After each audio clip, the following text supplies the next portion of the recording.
አስተውላችሁ ከሆነ አንድ መጽሐፍ ቅዱስ ነው ያለው አይደል? ስንት ነው ያለው አይደል? ግን በጣም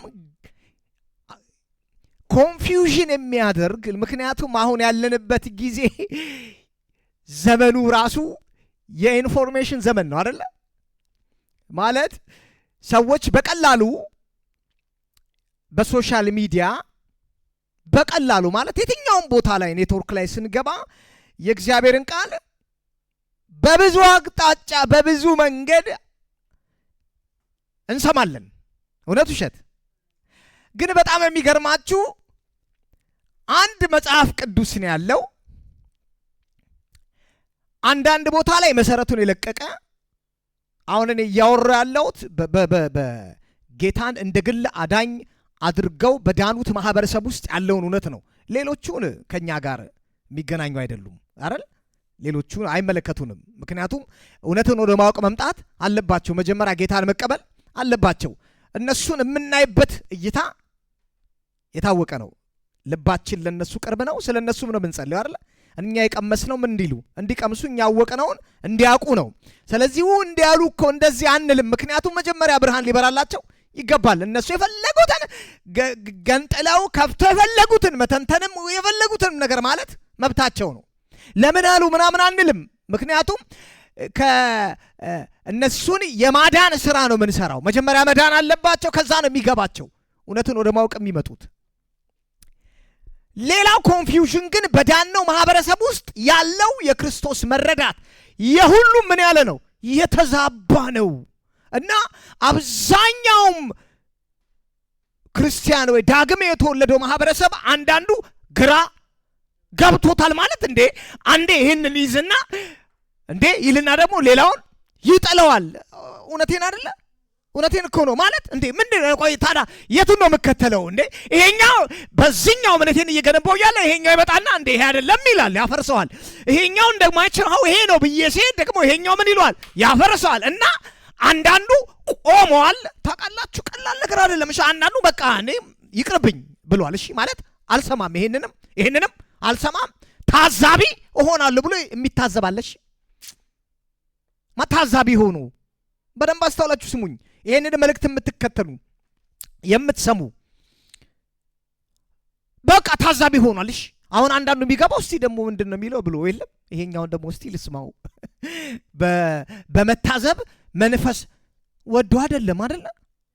ለምን አንልም? የተለያየ ነገር ምን ስለሚለው ስለሚሰማ ነው። እዚህ ጋር ያድናል ተብሎ ሰውየው አዎ ሲል እዚህ ጋር ይገላል የሚል ይነገረዋል። እዚህ ጋር ይባርካል ሲለው እዚህ ጋር ሊያጎሳቁሉ ሁሉ ይችላል ከፈለገ ይላል። እዚህ ጋር ይቀጣል ይለውና እዚህ ጋር እግዚአብሔር መሐሪ ነው ይልና ድብልቅልቅ ያለ ነገር በቃ ኮንፊውዥን። ከዛ እዚህ ጋር እግዚአብሔር ጸጋን ለብዙዎች እንዲሰጥ በቃ በመካከላችን ነቢያቶች እንዲነሱ ሲል እዚህ ጋር ደግሞ ወጥቶ የነቢያትን ስራ ሲያፈርስ እናያለን። እዛ ጋር ይወጣና ደግሞ አረ ያስፈልጋልና እዚህ ጋር ለውማ ከሱ አይደለም ይልና ፈውስን አፍርሰው ምን ስንት ሐኪሞች እኮ አሉ ድርምስምስና የሚሰማው ሰው የሚይዘውን የሚጨብጠውን አጥቷል። ያ ማለት ምን አለ ማለት ነው? ግራ መጋባት አለ። አያችሁ አሁን ያለንበት ዘመን የመጨረሻው ዘመን ነው። በዚህ በመጨረሻው ዘመን ውስጥ መጽሐፉ እንደሚለን ብዙዎች ምን የሚሉበት የሚስቱበት ማለት ታዲያ የትኛውን እንስማ? ታዲያ የትኛውን? ይሄንን ነው ያኛውን ነው? ታዲያ የትኛውን ነው? ሰዎች ኮንፊውዝ የሚሆኑበት የመጀመሪያ ልናደርግ የሚገባን ነገር ምንድን ነው ከተባለ እንዴ ጌታ ኢየሱስ ክርስቶስ እኮ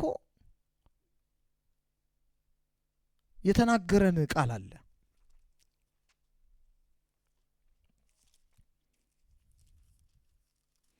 በግልም መጽሐፍ ቅዱስን ማጥናት አለብን።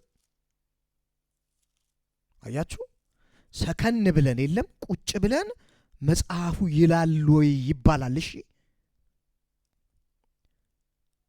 ከዛ ደግሞ መንፈስ ቅዱስ ውስጣችን ስላለ ምን ይልልናል? ይመሰክርልናል። እናንተ ሰዎች እህትና ወንድሞቼ ያ የእውነት መንፈስ በመጣ ጊዜ ወደ እውነት ሁሉ ምን ይላችኋል ነው ያለው። እስቲ መንፈስ ቅዱስ እኔ ውስጥ አለ በሉ። ይኸውላችሁ አንዳንድ ጊዜ የሆነ ነገር እንኳን ውስጣችን ግን እንዲህ በእውነት እንደው እግዚአብሔርን እንደዚህ ነው የሚል ነገር ውስጣችሁ ይፈጠራል። እሺ ታዲያ እንዲህ ከሆነ ለምንድን ነው ምን ብለው እንምከተለው የሚል አይነት ነገር ትሰማላችሁ። እሺ እግዚአብሔር ላይ ጥርጣሬ የሚያነሱ እግዚአብሔር ላይ ታዲያ ለምንድን ነው እንደዚህ ከሆነ የምከተለው የሚያንገላታኝ ከሆነ የራሱ ጉዳይ የሚያሰቃየኝ ከሆነ ለኔ ግድ የማይለው ከሆነ የራሱ አይነት እግዚአብሔር አላቅም። ከዛ አንዳንዱ ደግሞ ጥያቄ እኮ ነው እግዚአብሔር ምን አርጌው ነው በዚህ መንገድ እያሳለፈኝ ያለው? ከዛ እንዳይዋጋ እንኳን እንዳይቃወም እንኳን የሰማው ትምህርት ይዞታል። እሺ ከዛ ኮንፊውዝ ይሆናል፣ ግራ ገብቶት በቃ ይልና ዝም ብሎ እግዚአብሔርን በቃ እንደፈለገ እንግዲህ አርገኝ ብሎም ተቀምጦ የሚጠብቀዋል። ማርቆስ 4 ላይ እንሄድና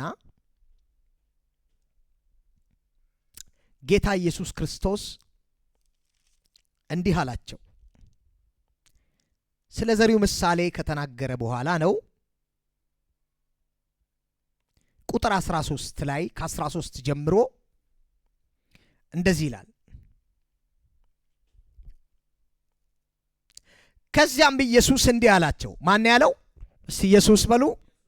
ኢየሱስ እንዲህ አላቸው፣ ይህን ምሳሌ አልተረዳችሁትምን? የዘሪው ምሳሌ ነው ከላይ የሚነግራቸው።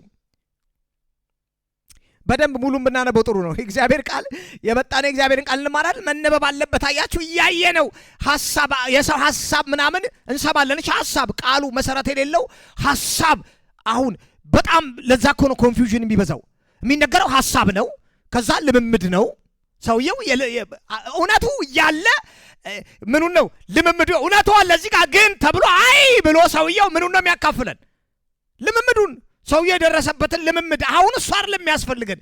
እግዚአብሔር እያለ ያለው ምኑን ተረዱ ነው የሚለን? ቃሉን ተቀበሉ።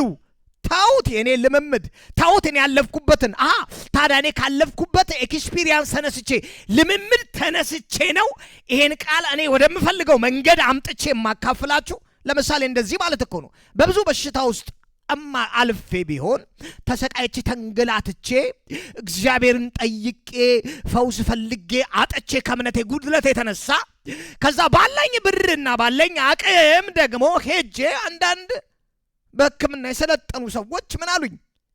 አከሙኝና ዳኑኝ። ከዛ ወጣውና እኔ ስለ ፈውስ በሚነገርበት ሰዓት ላይ ምን አልኩኝ? እግዚአብሔር አሰራሩ ልዩ ልዩ ነው አልኩኝ። ለምንድን ነው ያልኩት? እኔ ያለፍኩበት ምን አለ ልምምድ አለ። አይ ካልኩኝ እኔ ያንድን መንገድ ምን አልለውም አላቀውም።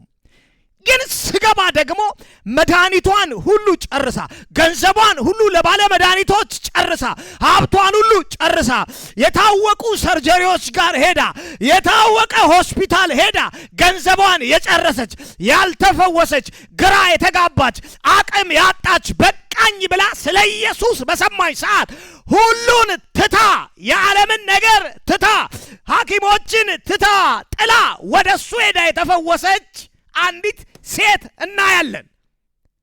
አምና ማለት ነው የልብሱን ዘርፍ እንኳን ጫፍ ብነካ ምን እላለሁ እኔ ፈወሳለሁ ብላ የተፈወሰች ደግሞ አለች። ሁሉም ምን ብላ ጥላ ሞከረችና ምን አይሆንም አለች አያለች።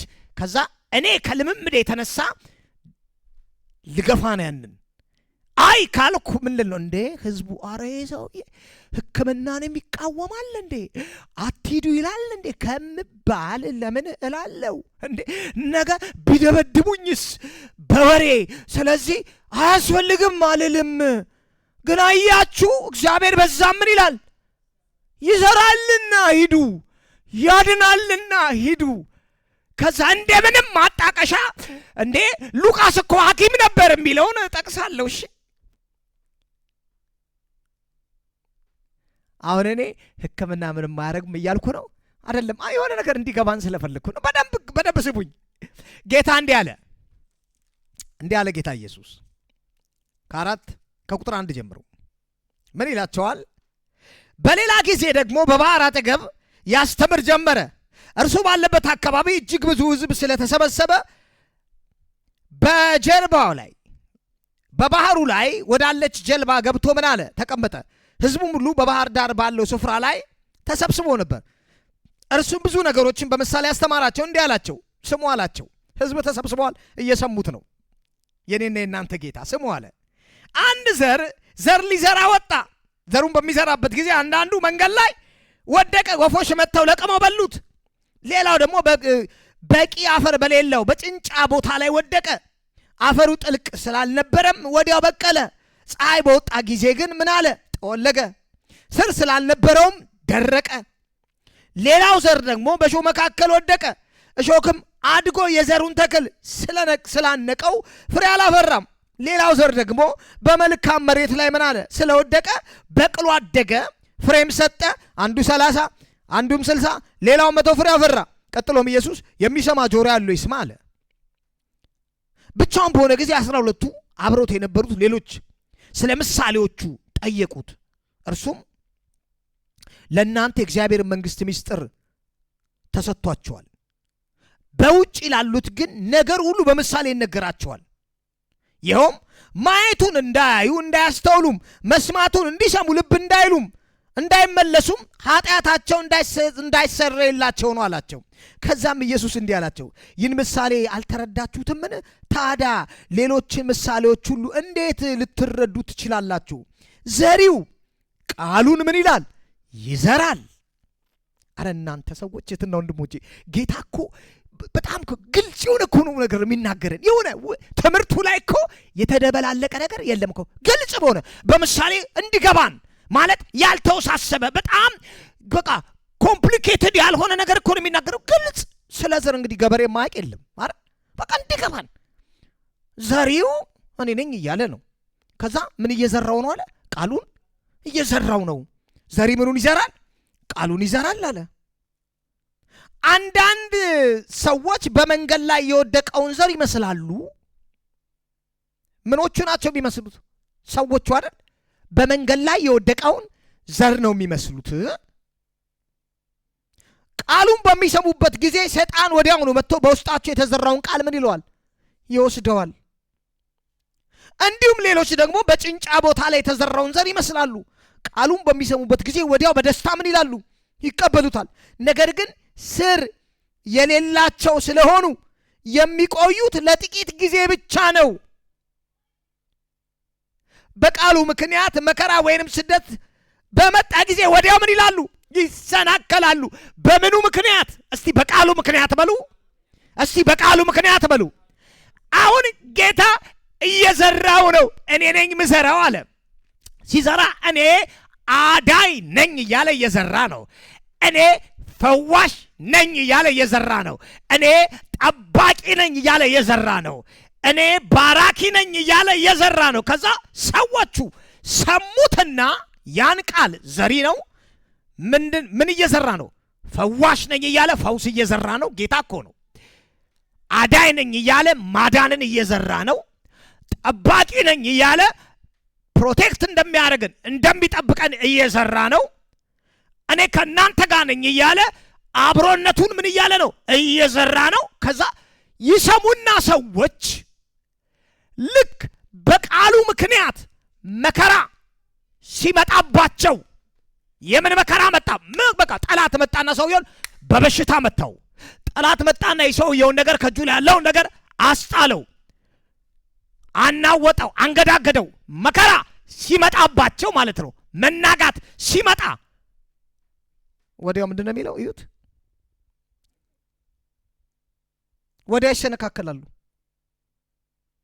ይሰነካከላሉ ማለት ትተውት ሰምተውታልሽ።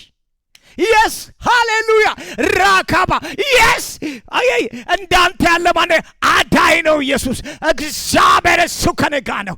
አሌ ባራሳታ የስ ፈዋሽ እባብና ጊንጡን ተረቅዶ በጠላት ኃይል ሁሉ ላይ። ከዛ ሀዳሾች ታይምስ ሬ ቢቢሲ ኒውስ በዓለማችን ላይ በተነሳ ወረርሽኝ ምክንያት ሽሪንክ አማኙ ትር ልቡ ፓስተሩ ቆሞ ወገኖቼ እያንዳንድ የጸለየው ጸሎት የተመለሰው እግዚአብሔር በሌላ የሚታደጋል። ተው ለጊዜው ተው እንዴ እጅ እየጫንን ጸለልን ተባለ። ነው ማክስ አርግ ወንድሜ እጃውን አርግ እንደ ሰው ውጣና ሌላ ቦታ ተሰለፈ ማስኻ እንትን ላይ ግጥም አርግና ያዝ እንዴ የሚገድል ነገር እንኳን ብትጠጡ አይሞቱም ተብሎ እኮ ተጽፎ ስንጮ ስንዘል አልነበር እንዴ? ታታ ወገኔ ለሐዋርያቶች ነው። አሁን ጊዜው አልቋል፣ ወደኛ አታምጣብን ይሄን ወደ ቀንቶ እንዴ ትሞታለህ ማለት ተጀመረ። እንዴ ምንም ባልነበረበት ሰዓት ፈተና ባልነበረ ሃሌሉያ ሻውት ሲል ጉባኤው አሜን እጅ ትጭናለህ በወጣበት ቦታ ሁሉ ሁሉም ይፈወሳሉ ካንተ ክብር አለ ውስጥ አሜን።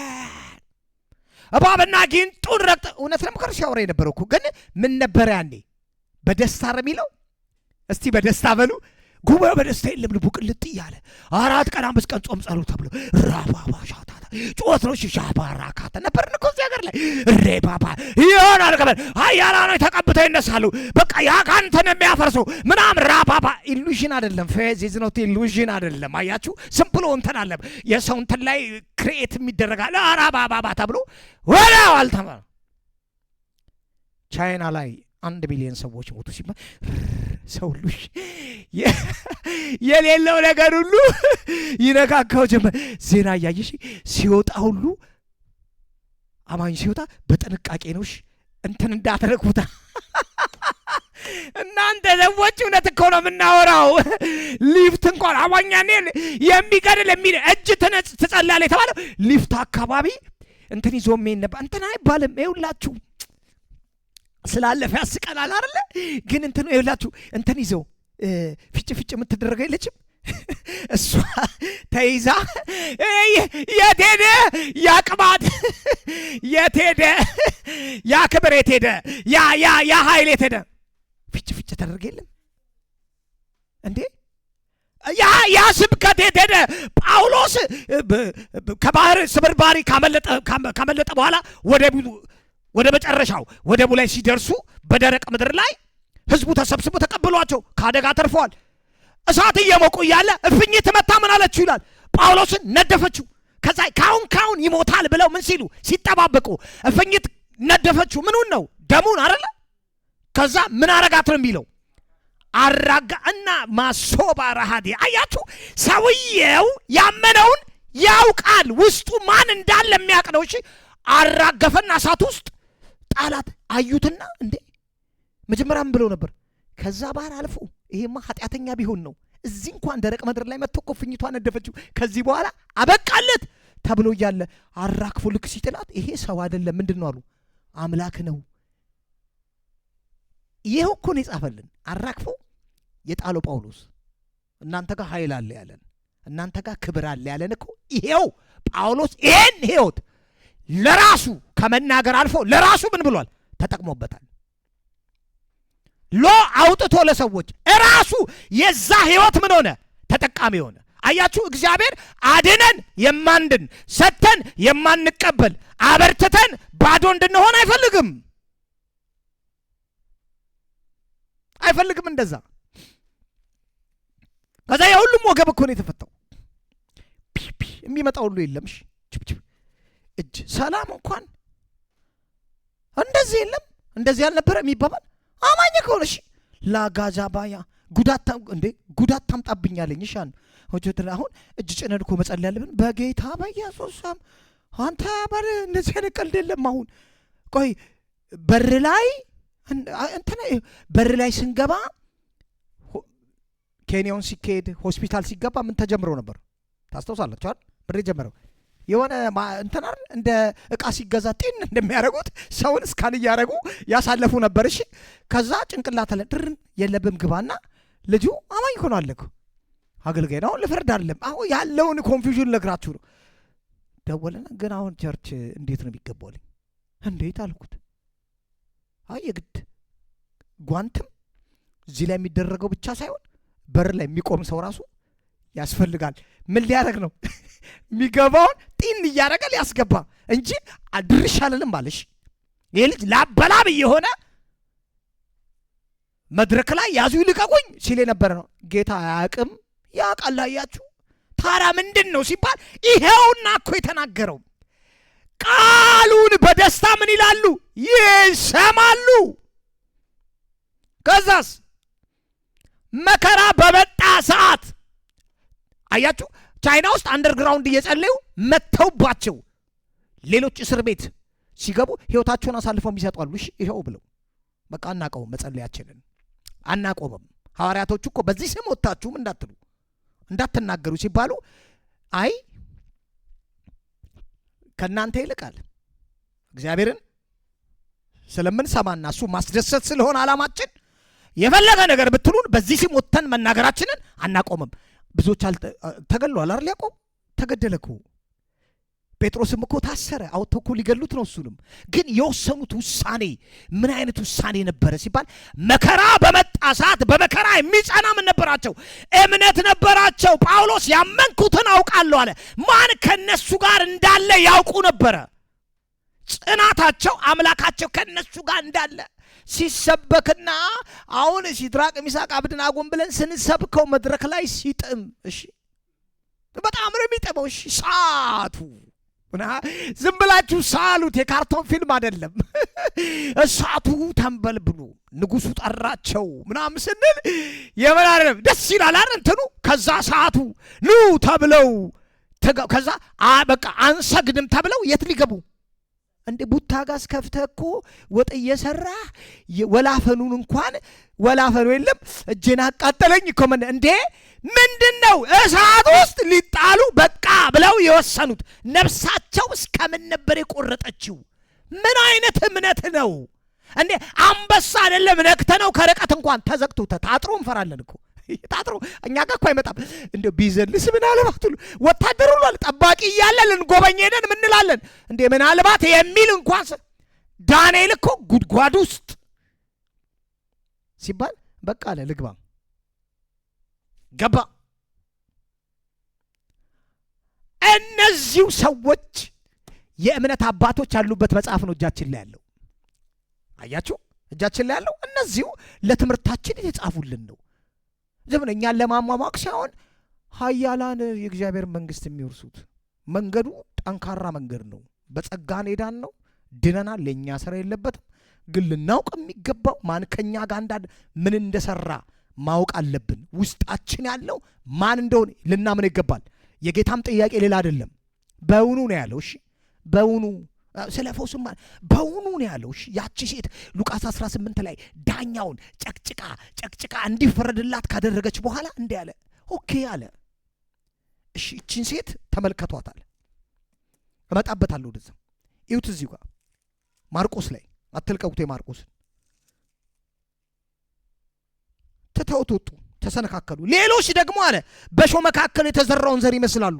ቃሉን መስማት ይሰማሉ፣ ነገር ግን የዚህ ዓለም ውጣ ውረድ የዚህ ዓለምን እሺ እንታንተኗ ምንድነው ውጣ ውረዱ?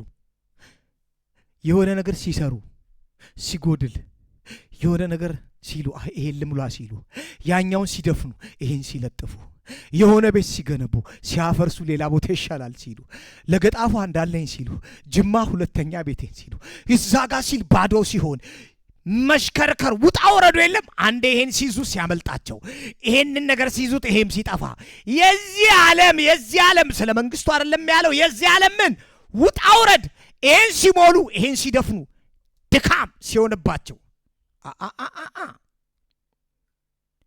የሀብት አጓጊነት፣ እንዲሁም የሌሎች ነገሮች ምን ምኞት ቃሉን አንቀው በመያዝ ፍሬ እንዳያፈሩ ያደርጓቸዋል። ማለት ሰምተዋል። ከዚህ የስ ጌታ እኮ ይችላል ይሉና እዚህ ጋር ደግሞ ውጣ ውረዳለሽ። ይሄንን ሲሉ ሲደፍኑ፣ ይሄንን ሲሉ ሲይዙት መጥገብ የለም። እሺ ይሄን ላድርገው፣ ያን ሲሉ ይሄኛውን፣ ከዛ ይሄኛውን ሲሉ፣ ከዛ ሌሎች ነገሮች እንደሚላሉ እከሌ ሲሰሙ አንተ እንደ እከሌ እንደዚህ እኮ አደረገ፣ እንዲህ እኮ ተደረገ፣ እንዲህ ባረግስ ነው እንዴ ይሄኛ ሌላ እንዴ ለምን ፉክክር ውስጥ ገብተው ያን ሲሉ ያኛውን ሲሉ ይሄን ነገራቸው ሁሉ ተያዘሽ። ከዛ ከዚህ ፉክክር የተነሳ ከዚህ ውጣ ውረድ ከዚህ ድካም የተነሳ አንቆ ያዘው። እሺ ይሄ ድካሙ ይሄን ሲሉ ያን ሲጨብጡ ይሄ ሲጨብጡ እንዴ ሁለተኛ ላይ ከዚህ በኋላ ፕሮግራሜን አስተካክዬ እንጂ ከዚህ በቃ ለጌታ ያለኝ እንትን ትጋት በቃ ራሴን ህይወቴን ሰጥቼ ምናምን ልክ ያን ከያዙት በኋላ አያልቅም። አሁንም ይቀጥላል። አሁንም ጡዘቱ። እሺ ይሄን ሲል ያኛው ይቀጥላል። ይሄን ሲል ያኛው በቃ አረፍኩ ሲል ምንም ማረፍ የለም፣ ይቀጥላል። ከዛ እንቅ ቃሉ ውስጣቸው ማደግ አይችልም። በቃ ባዶ ሆኑ። እሺ ጌታ እየነገረ ነው ግልጽ በሆነ አማርኛ። ከዛ ፍሬ ሊያፈሩ አልቻሉም። ሌሎች ደግሞ በመልካም መሬት ላይ የተዘራውን ዘር ይመስላሉ። እነዚህ ቃሉን ሰምተው የሚቀበሉና 30 60 መቶ እጥፍ ሰሙ፣ ተቀበሉት። ወደ ቀኝም ወደ ግራም አይሉ። ከዛ እንደዚህ ያለ ቀጥሎ እንዲህ አላቸው። ያን ሁሉ ከነገራቸው በኋላ መብራት አምጥታችሁ ከእንቅብ ወይንም ከአልጋ ስር ታስቀምጣላችሁን? የምታስቀምጡበትስ መቅረዙ ላይ አይደለምን? ስለዚህ ተደብቆ የማይገለጥ ምን ብሎ ተደብቆ የማይገለጥ ሰውየው እምነት ከሌለው ነገር ሲመጣ ያስታውቃል። ለቆት ነው የሚሄደው። ጥሎ አያገባኝም ምንም ኖ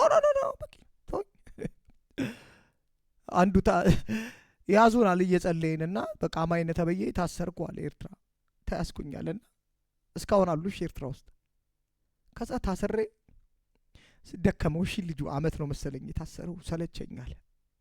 ከዛ መተው ከዚህ በኋላ ጌታን አልከተልም ብላችሁ ፈርማችሁ ውጡ ሲባል እኔ ስጸልይ መንፈስ ቅዱስ አርገዋለኝ አይደል? መንፈስ ቅዱስ አላለውም። አርገው ክደኸኝ ውጣ አለው መንፈስ ቅዱስ አላለውም። ልጁ በቃ አልቻለም ብለዋል። እሺ በቃ የለውም እምነት፣ በቃ እስከዚች ናት እምነት ያለ። ከዛ በኋላ ፈርሞ አልከተልም ብሎ ወጣ። ግን አውጆ ነው የወጣው። እሺ ፈረመ ማለት ነው። መካነ ማለት ይሄ ፈረመ በቃ እኔ ካለ በቃ ተጻፈ እኮ። ዕንባቆም እኮ ጽፎ እኮ ነው ፊት ለፊት ያቀረበው ደብዳቤው ለእግዚአብሔር። በቃ ጻፈ ልጁ። አልፈልግም እኮ ነው አልከተልም ማለት ዲና ያርገዋለሁ። ለቀቁት። እሺ እንደሱ አያችሁ መንፈስ ያለ የማይገለጥ የለም እያለ ነካልክ የሆነ ሰዓት ይገለጣል። ያለው እንኳን አይሆንም ነው ውስጥ ያልበቀለው ነገር የሆነ ነገር ሲመጣ ምን ይላል ያስታውቃል። ነፋስ ጠርጎ አየር ላይ ትነሳለህ። አረ ነበረኝ እኮ ብትል አይሆንም። ካሁኑ ብላ እንጂ አይለኛ ነፋስ ከመጣ ሁላችን ተንሳፈን ነው የምንገኘው። እንዴቱ ጋር መብላት አለብን መያዝ አለብን እንደ መልካሙ መሬት እያለን ነው። ከዛ ተደብቆ የማይገለጥ ተሸሽጎ ወደ ብርሃን የማይወጣ የለም። ሰሚ ጆሮ ያለው ይስማ ካለ በኋላ በመቀጠልም ስለምትሰሙት ነገር ጥንቃቄ አድርጉ፣ በምትሰፍሩበት መስፈሪያ ይሰፈርላቸዋል፣ እንዲሁም ከዚህ በበለጠ ይጨመርላቸዋል። ስለምትሰሙት። ስለዚህ አሁን ሚዲያው ግልጽ ነው፣ ክፍት ነው። ብዙ ነገር ነው የምንሰማው፣ ብዙ ነገር እየተለቀቀ ነው። የክርስቶስን መልክ አንዱ ቀንጨብ አድርጎ አንደኛው ቀንጨብ አድርጓት አንደኛው ከእግሩ በታች ሙሉን እማንሰማበት ጊዜ ላይ ነን። በቃ ሙሉን እግዚአብሔር ደግሞ ለዚህ ከሆነ ዛስዋይ ስጸልይ በእርሱ ሙላት የሚለውን አካፍላቸው። ሙላት ለካ ሙሉነቱን ካላወቅን እንዴት እንደማለት እንገራችሁ። ሂሩትዬን በፎቶ ነው ማቃት እንበል። ከዛ የሆነ ሰው ታውቃታለች ይለኝ። አዎ አይቻታለሁ ፌስቡክ ላይ ፎቶ። ሙሉ አይደለም አይደል? እውቀቴ አይደለም እንዴ? ላቃት ይገባል። ፐርሰናሊ ታውቃታለህ ወይ ነው የሚባለው። ፐርሰናሊ አውቃታለሁ። ሙሉን እንድናቅ የተሰወረ ነገር የለም መጽሐፍ ውስጥ። እግዚአብሔር የደበቀን ነገር የለም፣ አስቀምጦልናል። ሙሉን ያስቀምጠልን ጌታ ኢየሱስ ክርስቶስ ሲሞት አትርሱ። ይሄንን ለሶስት ነገራችን ነው የሞተው። እስቲ በሉ ለሶስት፣ እስቲ ለሶስት በሉ። ማንነታችን ሞቷል በሉ። አትርሱሽ። ሙሉነቱ የሆነ ቦታ ላይ ቆም አይደለም። እስኪ ለመንፈሴ በሉ፣ ለነፍሴና ለስጋዬ ሙሉ ለሙሉ ዋጋ ከፍሎልኛል በሉ። ለምኔ? ለመንፈሴ በሉ፣ ለነፍሴ እና ለስጋዬ። ይኸውላችሁ ጌታ ኢየሱስ ክርስቶስ ማቴዎስ 4 ላይ መጥቶ ማቴዎስ 4 ላይ ከተጠመቀ በኋላ በምድረ በዳ ሊፈተን ወደ ምድረ በዳ ሄደ ይላል። መንፈስ ወረደበት። በሰይጣን ሲፈተን ሰይጣን በሶስት ነገሮች ነው የፈተነው። ጌታም እነዚህን ሶስት ዓለማት ነው ዊን ያደረገው። የሱ የሆነው ነገር ሁሉ የኛ ነው። እሱ ያሸነፈው ነገር ሁሉ እኛ ምን ብለነዋል? ከሱ ጋር ሆነን አሸንፈናል። ስለዚህ ገባናል ማለት ነው። አያችሁ፣ ይሄ ሙላት ከሌለን የዚህ ትክክለኛ ፒክቸሩ ትክክለኛ ምስሉን ካልያዝ ነው አይገባንም። የሆነ ነገሩን ለቋለንሽ። አሁን ሁሉም ሰው ችግር የለበትም። በአንድ ነገር ሁሉም ይስማማል። አማኙ በምን በመዳን አይደለ? አየ በመዳን ይስማማና ልክ መጥቶ በሌላ ፓርት ላይ መደበላለቅ ይጀምራል። ለምን ከተባለ ትክክለኛው ምን አለ? ብዥታ አለ ማለት ነው። አያችሁ፣ ሐዋርያቱ ከቋንቋቸው የተነሳ ይታወቃሉ። አንድ ነበረ ቋንቋቸው። ለጌታ ያላቸው ነገር አንድ ነው።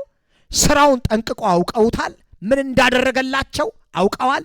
ተረድቷል። ስለዚህ ሰይጣን መጥቶ የፈተነው የመጀመሪያ መጥቶ ፈተና ሲጀምረው ከስጋው ነው የጀመረው። ተራበ ይላል። ምኑ ነው የሚያመለክተው? መንፈሱን፣ ስጋውን ተራበ።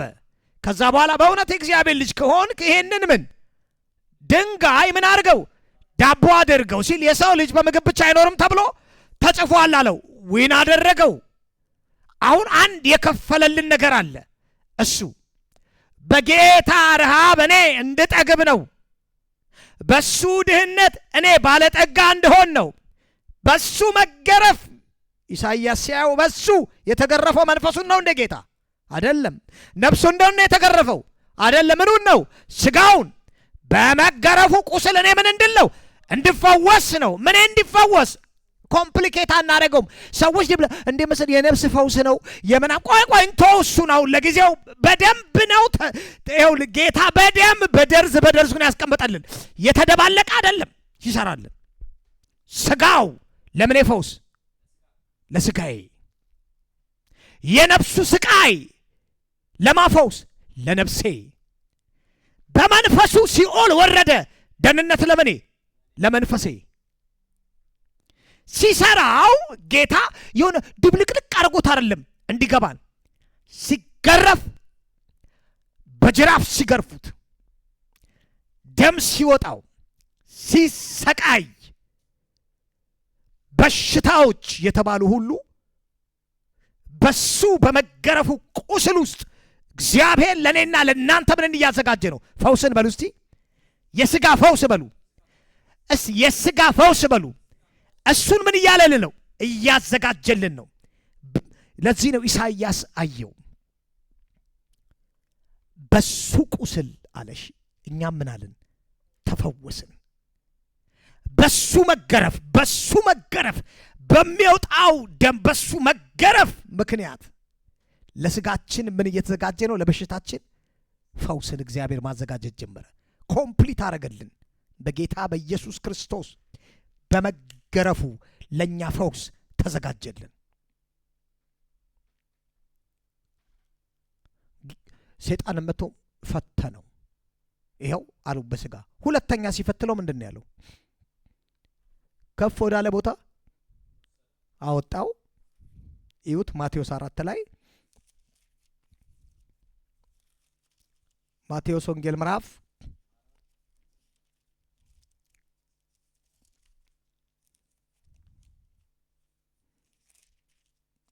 ማቴዎስ ወንጌል ምዕራፍ 4 ላይ ቁጥር 4 ምን አለው ኢየሱስ? ሰው ከእግዚአብሔር አፍ በሚወጣ ቃል ሁሉ እንጂ በእንጀራ ብቻ አይኖርም ተብሎ ተጽፏል ሲል መለሰለት። ቀጥሎም ዲያብሎስ ኢየሱስን ወደ ቅድስት ከተማ በመውሰድ ከቤተ መቅደሱ አናት ላይ አውጥቶ የእግዚአብሔር ልጅ ከሆንክ ራስን ወደ መሬት ምን አድርግ ወርውር፣ እንዲህ ተብሎ ተጽፏል አለው። እግር በድንጋይ እንዳይሰናከል በእጆች ያነሱ ዘንድ መላእክትን ስላንተ ያዛል። ኢየሱስም እንዲህ አለው፣ እንደዚሁ በመጽሐፍ እግዚአብሔር አምላክን አትፈታተን ተብሎ ተጽፏል በማለት መለሰለት። ምን ነው ቻሌንጅ ያደረገው? አሁን እስቲ ነፍሱን በሉ አይደለ? እምነታችን የነፍሳችን መዳን ነው አይደለ? የእምነታችን ፍጻሜ። ስለዚህ እስቲ ቼክ ላርገው ነው። ውጩን አይደለም የሚመለከተው፣ ምኑን? ውስጡን ኢነሩ ነው። እስቲ እያለው ነው። ከሆንክ ምን ነው የሚያመለክተው? ስጋውን አይደለም። ረቦታል። እዚህ ጋር ስጋው ስለደከመ ይሄው አለው ብላ፣ እምቢ አለው። አሁን ደግሞ ከዚህ አልፎ ሲሄድ አሁን ይሄው አንተ እግዚአብሔር ልጅ አይደል? ብትወድቅ ምን ይላል? መላእክትን ስላንተ እኮ ያዛል። አሁን ቻሌንጅ እያደረገው ነው። ምን አይነት እውቀት ነው ውስጡ ያለው? ጌታየውና እግዚአብሔር አምላክን አትፈታተን ዊን አደረገው። ሶስተኛ መጥቶ ስለ ወርሺፕ ነው የነገረው። መተመን በልልኝ እግዚአብሔር ለአምላክ ስገድ ተብሏል አለው። መስገድ ምን እንደሚያሳየው ወርሺፕ ኢን ዘ ስፒሪት። ሶስቱን ዓለም ዊን አደረገ። እነዚህን ሶስቱን ዓለም ጌታ ሲያሸንፍ በመስቀል የዓለምን ኃጢአትና በደል ሁሉ ተሸክሞ ሲኦል ወርዶ በሶስተኛ ቀን ድል አድርጎ ሲነሳ በደንብ ያዙ። እምላችሁም በደንብ ስሙ። በዚህ ነው የምታውቁት። ሙሉን ወንጌል ስትሰሙም የምትለዩት በዛ ነው። እግዚአብሔር በሶስት በእኛ በማንነታችን ውስጥ በስጋችን በነፍሳችንና በመንፈሳችን ውስጥ ሙሉ ለሙሉ ነፃነትን አረጋገጠልን። ይሄ ማለት ገና የሆነ ነገር ሳይሆን እሱ ጋር የተጠናቀቀ ነው። ገላትያ ምዕራፍ 5 ላይ በነፃነት ትኖሩ ዘንድ ክርስቶስ ነፃ ወጣችሁ። ከምን? ከኃጢአት ነፃ። መንፈሴ ዳግም ተወልዷል፣ የኃጢአት ዕዳ የለበትም። በነፍሴስ ነፃነት ታውጇል። በስጋዬ ነፃነት ኮምፕሊት ነው ፓኬጁ። ስለዚህ መጣና ስለ ደህንነት ሲነግረን ዳንኩኝ ስል ጌታ ኢየሱስ ክርስቶስ እኮ አዳነኝ ስል ምን እያልኩ ነው? አዳነኝ ስል እነዚህን 3 ነገሮች አትርሱ። እሺ፣ የሆነ ቦታ ላይ አትቆሙ፣ ልንገራቸው። አየ ጌታ ኢየሱስ ክርስቶስ አድኖኛል። ከምን አዳነ? ከሞት ከጨለማ ዳንኩኝ፣ ዳግም ተወለድኩ። ከዛ እዛ ላይ እንቆማለን። በቃ ዳንክ? አዎ በቃ ከጨለማ አድኖኛል። ከዛ ታዲያ ከሌሎች ነገሮችስ? ከበሽታ፣ ከድህነት፣ ከጉስቁልና፣ በኃጢአት ምክንያት ወደዚህ ዓለም ከገቡ ነገሮችስ?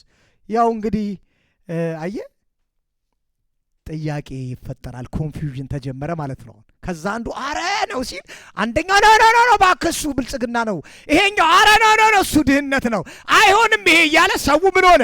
ኮንፊውዝ መሆን ጀመረ። በአንድ ነገር እርግጠኛ ሆኗል። ጌታ ኢየሱስ ክርስቶስን በማመኔ ዳግም ተወልጃለሁ፣ እኔ አዲስ ፍጥረት ነኝ ብሏል። ኦኬ ታዲያ ስለዚህ መዳን የሚባለው ፓኬጅ ነው፣ ሙሉ ነው። ጌታ ኢየሱስ ክርስቶስ አድኖኛል ስል ስለ አንድ ነገር ብቻ እያወራው አይደለም። አለበለዚያ ደህንነቱ ሙሉ አይደለም። ሌላው እንግዲህ እኔን የሚጠይቅ ነው ማለት ነው። እኔ ልድን ነው ማለት ነው። ከዛ የተነሳ ነው ይሄንን አስተምሮ የምትሰሙት። ድነናል፣ እንድናለን፣ እየዳን እንሄዳለን የሚል ኮንፊውዥን የገባው ለዛ ነው። እሺ ምን ያርጉት? አልዳንም ካሉ መንፈሳችን ድኗል። ታዲያ እሺ ድነናልን በለው። እንድናለን፣ እየዳንን እንሄዳለን። እንዴት ነው ነገሩ? ድነናል፣ እንድናለን፣ እየዳንን እንሄዳለን። እሺ ድነናል፣ እየዳንን ነው፣ እንድናለን። እንዴት ነው ነገሩ? እየዳንን ነው ወይስ? ቆይ ድነናል ነው ወይ አልዳንም? እሺ ቆይ አለውኝ፣ እየኖርኩ ነው፣ እኖራለሁ። እንደዛ ነው አለው አለ። አዎ በአሁን ደህንነት ያሁን አይደለ? ድነሃል? አዎ ከምን? ከጨለማው አገዛዝ ድኛለሁ፣ ከሞት ድኛለሁ። ታዲያ በሽታ የምን ውጤት ነው? የሞት። ያ ማለት ጌታ ኢየሱስ ክርስቶስ ከበሽታ ምን ብሎኛል? አድኖኛል። ፈውስ እኮ ለዛ ነው። ስሙኝ ይውላችሁ፣ አሁን ሰው ተጸልዮለት ቢፈወስ ለሰውየው ነው። አሁን ለማ ለተፈወሰው አይደል? በእግዚአብሔር አእምሮ ውስጥ መቼ ነው ያለቀው? ሰውየውን የሚያውቀው በዛ ነው። አንድ ሰው እንዲህ አይነት ጥያቄ ጠየቀኝ። ጌታ እኮ እኔ አሁን ብቀበል ባልቀበል ምን ችግር አለ? የእግዚአብሔር ስራ ነው አለኝ። እንዴት ስለው ዓለም ከመፈጠሩ አስቀድሞ ተመርጣችኋል የሚል አለ አለኝ። ጥያቄው ጥሩ ጥያቄ ነው የጠየቀኝ እና አልኩት፣ ስለዚህ አንተ ድነሃል አለኛው። ዓለም ከመፈጠሩ አስቀድሞ ምን ያልክነህ? የተመረጥክነህ አለኝ። ስለዚህ ስለተመረጥክ ድነሃል አለኝ አንተ። አዎ ስለዚህ እኔን ከመረጠኝ አለኝ። ጥያቄው ልብ በሉ፣ እኔን ከመረጠኝ ጊዜው ሲደርስ ምን ይለኛል? ያድነኛል።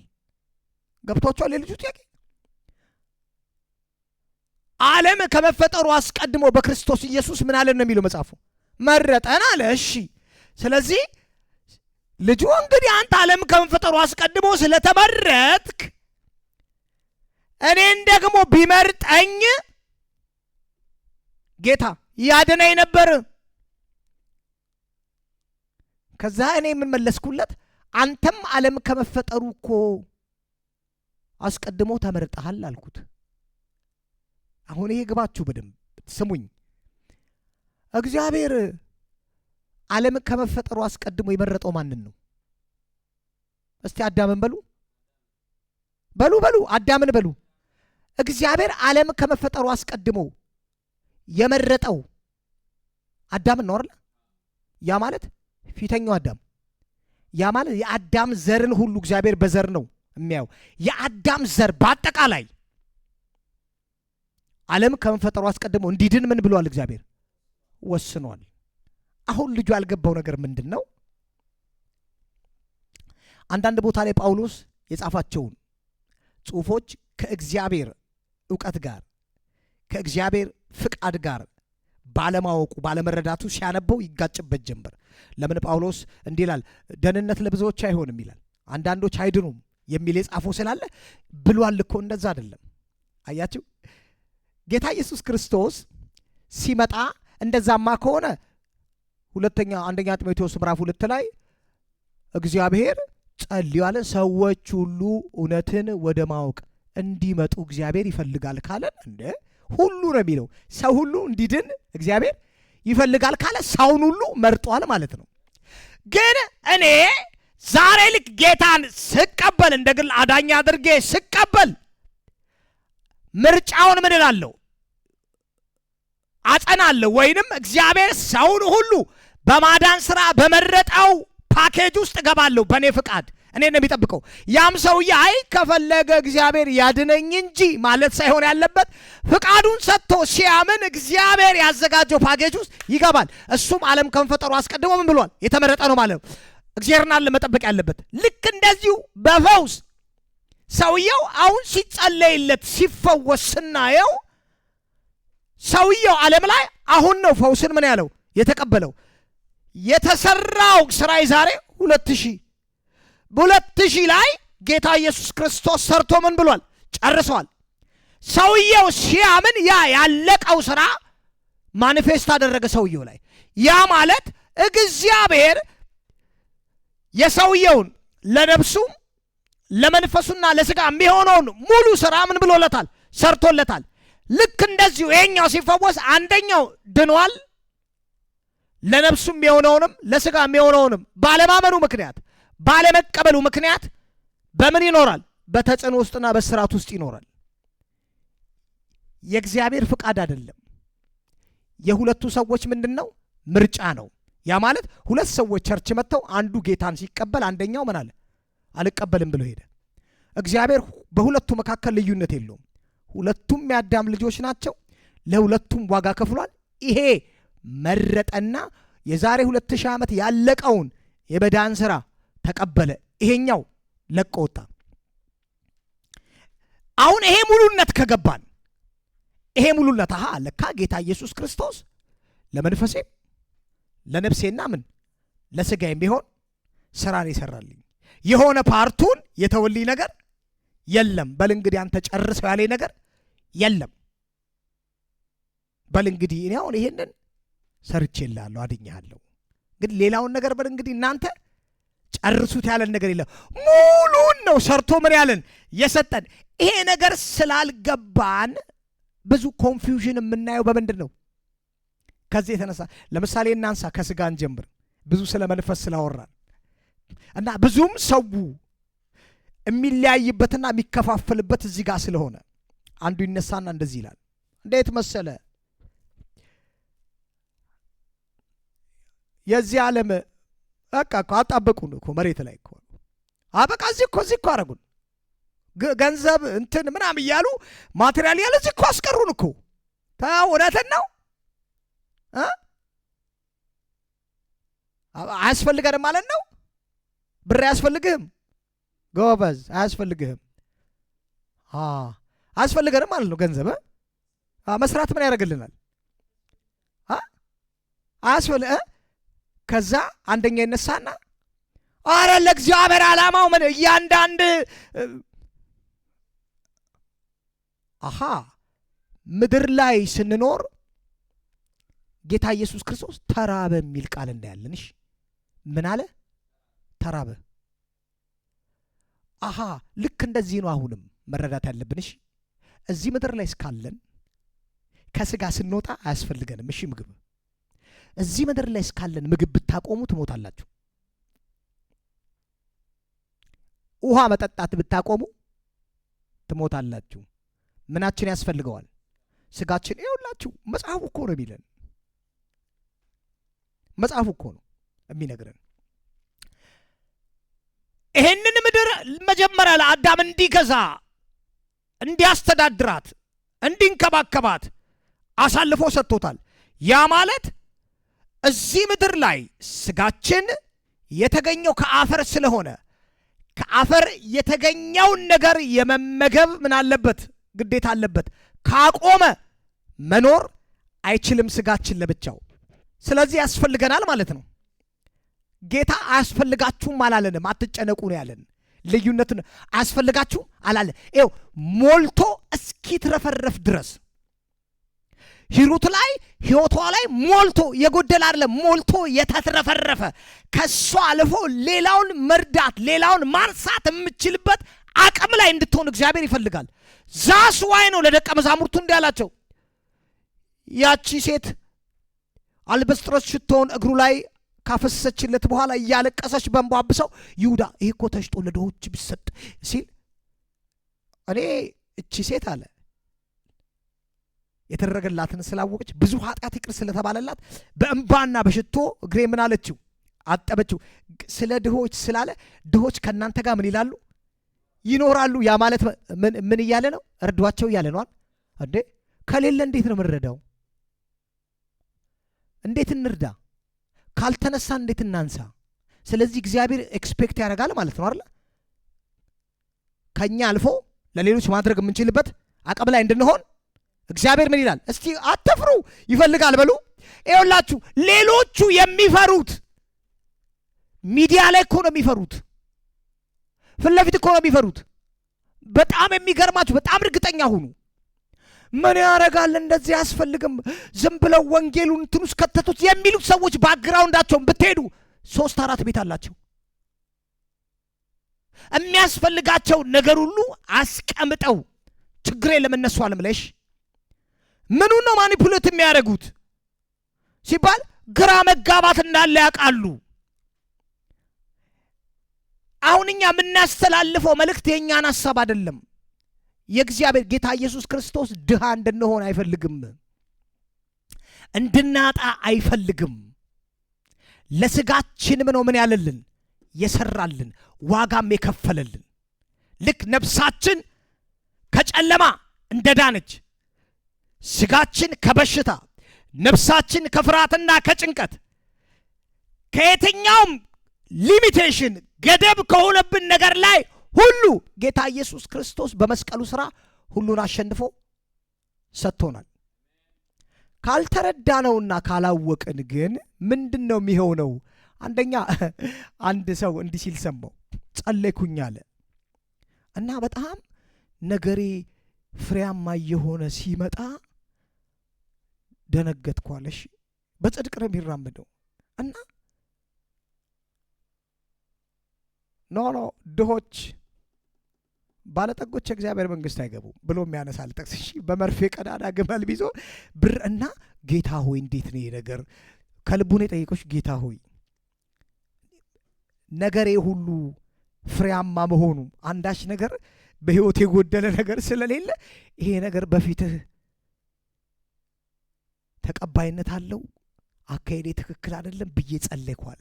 ኮንፊውዝ ሆኖ እኮ አሳሰበው። እሺ እና የመሰለው የሆነ ጉስቁል ነገር ብሎ ትንሽ የተቀደደች ነገር ጫማው ጠመም ያለ አካሄድ ስለ ጌታ በዚህ ምድር እያለን እንደዛ ብዙ ስለበዙ አለ በዙሪያዬ እና ጌታ ሆይ መንገድ ስቻለሁ እንዴ ይሄ ነገርና ልክ የሆነ እግዚአብሔር እኮ ያደርጋል ሲባል አስተያየቱ ይሄ ነገር የጠራ ወንጌል አይደለም፣ እችን ጌታ አላስተማረንም ብለው ዙር እና በርከክ ብዬ ጌታ ሆይ ስል ጌታ እንደዚህ ያለኛል። የምታውቃቸው መጽሐፍ ቅዱስ ውስጥ በእምነት እኔን ደስ አሰኝተው ካለፉት መካከል ማንን ታውቃለህ አለኛል። ሰው ሁሉ ማንን ነው የሚያውቀው? አብርሃምን አውቃለሁ ስለው አብርሃም ባለጠጋ ነው ወይስ ድሃ አለኛል ጌታ መንፈስ ቅዱስ። አብርሃም ምን ነበረ ነው የሚለው? አዎ 300 ምናምን ከ300 የሚበልጡ አገልጋዮች ቤት ውስጥ ነበሩ። ከዛ ቀለለኛል። እሺ ይሄ ነገር ለካ እግዚአብሔር ፍቃድ እምላችሁ ኮንፊውዝ ስለሚያደርግ እኮ ነው። ሰዎች ሰምተው ኮንፊውዝ ይሆናሉ። ስለዚህ ጌታ ለዚህም የእኛን ፍሬያማነት ምን ይላል? ይፈልጋል። ማንኛውም አማኝ በበሽታ ውስጥ ያለ ስለ በሽታችን ጌታ ኢየሱስ ክርስቶስ ዋጋ ምን ብሎናል? ከፍሎልናል። ስለዚህ ማንም ሰው አይ እግዚአብሔር እንዲህ እንደሆን እኮ ስለፈለገ ነው ጳውሎስ ይሄ ነገር ከኔ እንዲሄድ አጥብቄ ጸለይኩኝ ብሎ እና በሽታ ነው የሚል እኮ የለም። ሰው እኮ ነው በሽታ ነው ብሎ ያስቀመጠው። ከኔ እንዲሄድ አጥብቄ እግዚአብሔር ግን እንዲህ አለኝ፣ ጸጋያ ይበቃሃል፣ ኃይሌ በድካም ይገለጣል። ስለዚህ እግዚአብሔር በሽታ ምን ይላል ነው ይሰጣል ብለው የሚያስተምሩ አሉ። እውነት እግዚአብሔር በሽታ ይሰጣል። እና ምን ነግራችሁ እዚህ ምድር ላይ ሆነው ነው ልይቷ ለምድር ስራ ማሰሪው አልኳት። አይ እኔ ስራ ማልሰራው እግዚአብሔር ጥሪ እኔ ላይ ስላለ ልክ ስራ ቦታ ስገባ እጅና እግሬ ተሳሰራል በጌታ በኢየሱስ እና መስራት አልችልም ማለት እጇ ምን ይሆናል? ያማታል፣ ሊቆረጥማታል ምናምን። ማን ነው እንዲያረጋት? እግዚአብሔር። እና ምንም የላትም ልጅቷ፣ ባዶዋ ናት። ምን ሰምታ ነው እቺ ልጅ? ምስክርነት ሰማች። አያችሁ፣ ከምትሰሙት ምን በሉ ተጠብቁ። ምስክር የሰማችሁ ምስክርነት ምንድነው? አንዱ ቤተሰቦቹ አገልጋዮች ናቸው። እሱን ሁሉ ረስተዋለች። አያችሁ፣ ምስክርነት የሚሰማው ምስክርነት ምን ይላል? ጌታ እኮ ከምትሰሙት ተጠበቁ እኮ አለ። ተጠበቁ ሲል እኮ የሚያስት ነገር አለ። ምን ሰማች እሷ? አንዷም ነብይ እንደዚሁ የነብይነት ጸጋ ላይ ነበረ። እሷ እኔ እንደውም ምስክርነቷን ሁሉ ሰምቻለሁ። እያዞሩት ነበር የዛሬ 13-14 ዓመት እና ጌታን አልፈልግም ብየው አላገለግልም ብየው ውጭ ሀገር ሄድኩኝ ለስራ አለች። እየሰራው እያለ ከኔ የተነሳ የሰዎቹ ቤት ኪችኑ ተቃጠለ። እሷን ቢብላው ነው እና እንደ ዮናስ ይከታተለኝ ጀመራለች። ጌታ እሷን እንዲሁ ካላገለገልሽኝ አቃጥልሻለሁ ብሎ እሷም የገባችበት ቤት ውስጥ እንኳን ቤታቸውን ጌታ ምን አለው? አቃጠለውና በቃ ጌታ ከዚህ በኋላማ ከኔ የተነሳ የሰው ቤት እንዲቃጠል አልፈልግም ብዬ እጅ ሰጠውና አሁን አገልግሎኛለሁ አለች። እና ጌታ በእሳት በመናምን የሰው ቤት እያቃጠለ ሰዋቶ አስፈራርቶ አመጣት አለሽ። አያችሁ፣ ይሄን ስንሰማ ምንድነው የሚፈጠረው ውስጡ? አሃ ለካ ጌታም ቤት እያቃጠለ ምን ይላል? እምቢ ካልከው እሺ። ከዛ አንደኛው አይ እምቢ አልኩት ጌታ፣ ከዛ ነገሬን ሁሉ ዘጋው አለ። እምበላው እስካጣ ድረስ ዝግትግት ታደረገዋል። እሺ እና አስጨረሰኝ አለ። ነገሬን ሁሉ ዘግቶ ልጆቼ እኔ ምናምን ውጪ ተጠለን። ጌታ ነው ይሄ ጌታ እምንበላው አሳጥቶ በትኖን። እንደዛማ ከሆነ እግዚአብሔር ቃል ይጋጫል። እናንተ ክፉዎች ሆናችሁ ሳላችሁ ለልጆቻችሁ መልካም ነገር ማድረግ ከቻላችሁ የሰማይ አባታችሁ እንኳን አይ ምኑ ነው ምንድነው የተሳተው? ልምምድ ነው የሚያወራው፣ የእግዚአብሔርን ፍቃድ አይደለም። ስለዚህ እቺ እንደዚህ አይነት ባለ ማህበረሰብ የተከበበች ናት። አንዱም አላገለግልህም አለው። ጎበዝ ስፖርተኛ ነው። ከዛ በተሰማራበት የስፖርት እንትኑ ሲገባ እግዚአብሔር አሁንም ኮ አርጎ ያስሯል። መንቀሳቀስ አልቻለም። ምንድነው ብሎ ያስወጡታል። ሲያስወጡት አሁንም ድጋሚ አልፈልግም ብሎ ሲገባ አሁንም ያስራዋል። ሲወጣ ከዛ ምንድነው በቃ አልፈልግም ብሎ ያን የተባለውን ነገር ስፖርቱን ትቶ ወጣና ማን ያረጋው ስለው እግዚአብሔር አለኝ። አንዴ አስሮ አስፈራርቶ አስተኝቶ አሳምሞ እንዲያገለግለው ስለፈለገ። አያችሁ፣ በእንደዚህ ማህበር ማይንድ ሴቷ ከሰማቸው የተነሳ ልጅቷ ልክ ስራ ስትገባ አጋንንት አብሯት ምን ይላል? ይገባል። እሺ ዜሮ አረጋት። እሺ ዜሮ እትና ዜሮ የሰው እጅ በቃ ባዶ አረጋት። አጋንንት አብሯት ይገባና ቷ ሲያረጋት እጇም እግሯም ሲሪየስ እኮ ነው፣ መስራት አችልምሽ ቴንሽንና በቃ ትላለች። እግዚአብሔር ምን ይለኛል? ስለሚፈልገኝ ነው። ተቀበለችው፣ አመነችው። ከሰማችው ምስክርነት የተነሳ ሰይጣን ምን አረገ?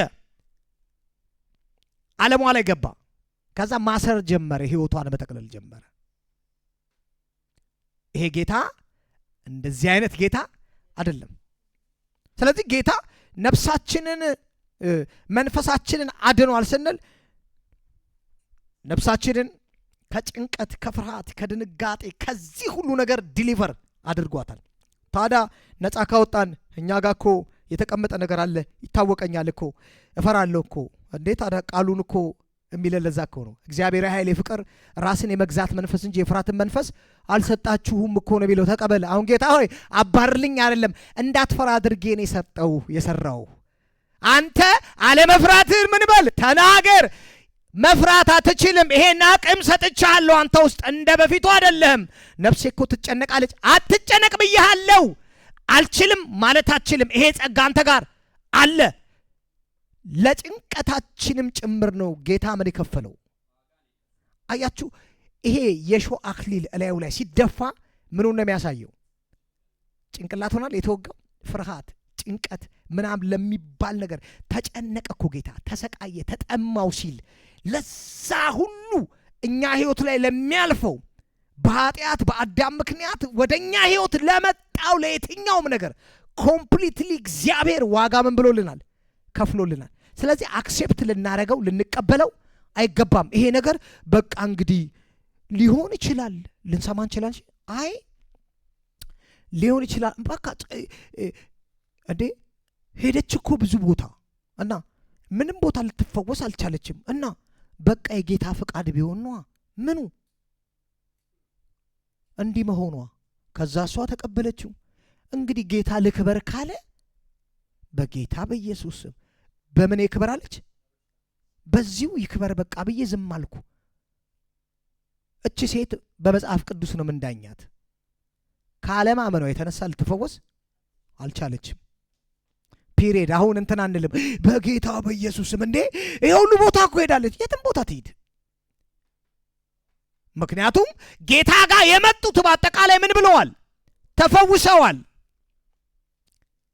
ጌታ ወደ ገዛ ከተማ ወደተወለደበት ከተማ ሲሄድ ብዙዎች ወድቆ አያቸው፣ ተንገላተው አያቸው፣ ደክመው አያቸውና ባለማመናቸው ምክንያት ሊፈወሱ እሱ ጋር አይደለም። ብታምን እኮ ነው የሚለው ጌታ። ትችላለህ፣ ታምናለህ ነው፣ ትችላለህ። ስለዚህ ለነፍሳችን የሚሆነውም ነገር ምን ተብሏል? ተከፍሎልናል። ስለዚህ ይሄን ሙሉነት ከያዛችሁት ይሄን ጌታ ለሶስቱም ማንነቴ ለመንፈሴም ለነፍሴም ለስጋም የሚሆነውን ነገር ኮምፕሊትሊ ከፍሎልኛል የሚለውን ቀደም ካቲ ጋር እናወራ ነበር። ለምንድን ነው ታዲያ ሰው ቅድሚያ የሆነ ነገር አታክ ሲደረግ ሲመጣበት ከእግዚአብሔር ይልቅ ወደ ሐኪም ወደ ሆስፒታል ይሄን እኮ ሳይሞክር እኮ ነው ሳያየው ቀጥታ የሚመጣለት ዴሌኔው ሮፌ ምሽበኻ እዚህ ምንም እኮ አይደለም የሚመጣለት ምንም። ይሄ እስቲ ቆይ አረ ይሄን ነገር ጸልያለሁ ከወንድሞች ጋር ጾም ጸሎት እገባለሁ ካልሆነ ደግሞ እስቲ እግዚአብሔር እኮ ለቤተ ክርስቲያን አገልጋዮች ስጦታ ሰጥቷል፣ እስቲ ጸልየን እዚህ ሰዎች ሊፈወሱ ካልቻሉ የተገለጠ ደግሞ በፈውስ የሚያገለግሉ ሰዎች ደግሞ አሉ አገልጋዮች፣ እነሱ ጋርም እሄዳለሁ። ብቻ እግዚአብሔር ያለበት ቦታ ላይ ሄዳለሁ ጌታ ይፈውሰኛል የሚል እምነት ያላቸው ጥቂቶች ናቸው። ጥቂት በአብዛኛው እኔ ሁላችሁ የዛሬ 15 ዓመት እዚህ ሀገር ላይ የመጣ አገልጋይ እዚህ ሀገር ላይ እስራኤል ላይ አሁን እስራኤል ሀገር ስለ ፈውስ ብታወራ ብዙም ተቀባይነት የለም ብዙ አያስፈልግም ያለ መድረክ ላይ ቆሙ። ምክንያቱም ጨጓራ በሽታ ብትል ሄዶ ሆስፒታል በቀላሉ መታከም ይችላልና ብዙ ተውት እሱ እና ምን እያስተማረ ነው ሰውዬ? እምነት አይደለም ጌታ የሰራውን ሰራ ምን እያደረገ አትሰሙም? በቃ እኮ ይሄ ሁሉ በ2020 ላይ ሰው ሁሉ የተሰለፈው ከዚህም በኋላ በሚመጣው ነገር ሰው ሁሉ እርግፍ አድርጎ ይሄን ትቶ ወደ ሌላ መንገድ የሚሄደው ከምን የተነሳ ነው? አልተነገረውም። እሺ አልተማረም፣ አልገባውም፣ ምንም እንደሌለ ነው የሚያውቀውና ቀጥታ የሚፈልገው ሰውየው ታዋቂ ስፔሻሊስት ማን ይላል? አማኝ እኮ ነው ራሱ። አረ ጌታ ሆይ ነገር አሳየኝ በቃ ምን እንደሆነ ጸልይበታለሁ ብሎ ስለ ፈውስ መሞከርም እኮ አይደለም። ያይና ታዋቂ ስፔሻሊስት ሮፌ ምሽበኻ ይሄዳል። የሄደው ራሱ አይደል? ሂድ ተብሎ ነው ጌታ ሂድ ብሎት ነው። አይ እኔ አልችልምና መንፈስ ቅዱስ ሮፌ ጋር ሂድ ብሎት ነው አይደለም አይደል? ሰላም የሆነው ሰውዬ ይሄዳል ሮፌ ምሽበኻ ጋር ዝም ብሎ እዚህ ጋር ይወጋኛል። እሱ ነው ሄደው፣ በደንብ ስሙኝ፣ ይወጋኛል ብሎ ነው ሄደው። እሺ ሮፌው ጋር ይላል። ሮፌ ምሽበካና አለው። አየው። ዋው ይወጋሃል። ተመለከተና በጣም አደገኛ ደረጃ ላይ ነው አለው። ያለ ጊዜ አጭር ነው። ራሱ እኮ ነው ሄደው ራሱ ነው ሄደው። ከዛ ይመጣል። እባካችሁ ምን ጸልዩልኝ፣ መራመድ ጸልዩልኝ ዶክተር የቀረ ጊዜ ማን ሂዳለ? ማን ያየል? በምን አይነት ላይት ነው የታየው? በምን አይነት ብርሃን ነው ያየው? ከዛ ነቃል። ከዛ በኋላ ምኑን ለማስጣል ሰውየው ካሁን ከሰማው የተነሳ እኮ ነው። እኔ ትንሽ ናት ብዬ ነበር የሄድኩት። ትንሽ እኔ እኮ እንደምንም አይደለም ትንሽ ናት ብዬ እኮ ነው የሄድኩት። እና ምን አለ? በቃ እኮ ነገሩ አለቀ አለ። ውስጥህን በልቶ እና ሰውየው ያ ቃል ያንን ቃል ከሰማበት ጊዜ ጀምሮ ውስጡ ባዶን አረማመድ ሁሉ ይቀየራል። እሺ በደንብ እኮ ሲጣጠፍ ሲዘርግ የነበረው ሲራመድ ሁሉ እንዲያለ ነው። ውስጥ ባዶ ባዶ የሚለውን ነው የሚሰማው። እሺ ዶክተር ባዶ ነህ፣ ውስጥ እኮ ተቦርቡራል። ሲቀመጥም ሲነሳም ሁሉ እንትን ሲጮህ ነው የሚያየው። አምቡላንስ ዋው እያለ ስትሬቸር ላይ ሁሉ በጌታ በይ ሲቀም ማን ሂድ አለ። ሰውየው መጣሎ እግዚአብሔር ጋር ጠይቀዋለሁ። ከምን የተነሳ ነው ሲባል አያችሁ፣ ከሰማው ቃል የተነሳ ሲሰማ ውጪ እሱ አይደለም በቃ ምን ነው የሚያስፈልገው ያ ነው ብሎ ቅድም ልምጣላችሁ። ጌታ ሉቃስ 18 ላይ እኮ ያለው ያችን ሴት ለዛ እኮ ነው። እንጨርሳለን። ሉቃስ 18 ላይ ሄዱ። ሉቃስ 18 ላይ እኮ እቺ ሴት ጉዳዩን እንትን አታርጉት። የፍርድ ቤት ጉዳይ ቢሆንም ሊያስተምረን የፈለገው ነገር አለ። እሺ ሊያስተምረን የፈለገው ነገር አለ። ኢየሱስ ይህን ካለ በኋላ ደቀ መዛሙርቱ ምን አላቸው?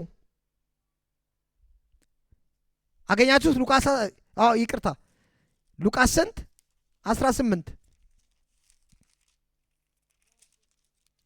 ደቀ መዛሙርቱም ሳይታክቱ ሁልጊዜ መጸለይ እንደሚገባቸው ለማሳየት ኢየሱስ ይህን ምሳሌ ነገራቸው። እንዲህ አላቸው፣ በአንዲት ከተማ የሚኖር እግዚአብሔርን የማይፈራና ሰውንም የማያከብር አንድ ዳኛ ነበረ። በዚያችም ከተማ የምትኖር አንዲት መበለት ነበረች። እርሷን ከባላጋራዬ ጋር ስላለብኝ ጉዳይ ፍረድልኝ እያለች ወደ እርሱ ትመላለስ ነበር። ዳኛውም ለተወሰነ ጊዜ አልተቀበላትም ነበር። በኋላ ግን በልቡ እንዲህ አለ፣ ምንም እግዚአብሔርም ባልፈራ ሰውንም ባላከብር ይቺ መበለት ስለምታስጨንቀኝ እፈርድላታለሁ፣ አለበለዚያ ዘወትር እየተመላለሰች ታሰልቸኛለች። ጌታም እንዲህ አለ፣ አመፀኛው ዳኛ ያለውን ስሙ። እግዚአብሔር ቀንና ሌሊት ወደ እርሱ ለሚጮህ ምርጦቹ ምን አይልም? አይፈርድላችሁምን? ከመጠን በላይ ችላ ይላችኋልን? እላችኋለሁ ፈጥኖ ይፈርድላችኋል። ነገር ግን የሰው ልጅ በሚመጣበት ጊዜ በምድር ላይ እምነትን ያገኝ ይሆንን? ምንን ያገኝ ይሆን? እፈርዳለሁ አለ። እኔ ስለምትጠይቁኝ ነገር ሁሉ እፈርዳለሁ ማለት ምን ማለት? መፍረድ ማለት ሰውየው የሚፈልገው ነገር አለ አይደል? እንበል ፈውስ ፈለገ፣ እንበል ነገሮች እንዲስተካከሉለት ፈለጉ። ጨቀጨቀችው። መፍረድ ማለት ጌታን ጠየቀ ነው። ጸለይን እንደሚገባው መጽሐፉ በሚለን መንገድ ጸለይን። ነገ ኖ አንቆምም። ነገሩ ቻሌንጅ ሲያደርግ ኖ ጾም ጸሎቴን እጨምራለሁ። 1 ወር አልተውም፣ 2 ወር 3 ወር አልለቀውም። ጌታ ምን እያለ ነው? እያየ ነው። ከዛ እንዴ አለ፣ እኔ በነገሩ ላይ ጣልቃ እገባለሁ። ለምን? ማቴዎስ 7 ላይ እኮ አንኳኩ፣ ፈልጉ፣ ጠይቁ አለ። ጠይቁ ይሰጣችኋል፣ ፈልጉ ታገኛላችሁ፣ አንኳኩ። ምን ማለት ነው ማንኳኳት? አትልቀቁ አይደል? ጋጋ ምን እስኪል ያ ነገር አካል እስኪዝ ጀምራችሁ ትጉት አይደለም። አንኳኩ፣ አትልቀቁት። ከዛ ታያላችሁ ምን ይሆናል? ይከፈታል። ተስፋ እንዳትቆጡ። ሁል ጊዜ የምትፈልጉት ነገር ቦታው ላይ እስኪመጣ። ስለዚህ ጌታ አየና እኔ ችግር የለውም አለ። የእሷን ስዕል አሳየንና እምነት አገኝ ይሆን እኔ ስመጣ። ስለዚህ ሰው ጋር እምነት ብዙ የለም ማለት ነው። እየነገረን እኮ ነው። ብዙዎች እምነታቸው ምን ይላሉ? ይጥላሉ። ማን አረባክተው ምን አሁን እዛ ሄጄ ባጭሩ የሆነ ራስ ምታት ነው። ቃም ውሃን ዲፕሮንን ወይ የራስ ምታት 2 ጠዋት 3 በመድኃኒት በውሃ ዘው ምን አሁን እሱን ይዘህ ራባባባ ልቀቅ ውጣ ምንም አያደርግም። ከዛ ቁርጥማት ነው ምንም ትሄዳለህ። ከዛ ይጻፍልሃል አይደለ 3 ቀን ቤት እረፍ የሚል ዶክተር ሳይኮፌሽን ሰጠኝ። ትተኛለህ 3 ቀን። ከዛ 3 ቀን እንደፈለክ ከዛ ይሄን በቀን 3-4 ያዋጥ ይለዋል አይደል? ሰውየው ቁጭ ብሎ እየዋጠ ምናምን ኢየሱስ ክርስቶስ ጌታ ነው። ግልብ በሉ ሼር ስናረግ ልናረግ እንችላለን። እግዚአብሔር ምንድን ነው? ፈዋሽ ነው። በእግዚአብሔር ምን በል ታመኑ እያልክ እየነገርከው ያ ሰውዬ ሰምቶ ያካፈልከው ሰውዬ ያገለገልከው ሰውዬ በእግዚአብሔር ምን ይላል? ይታመናልሽ።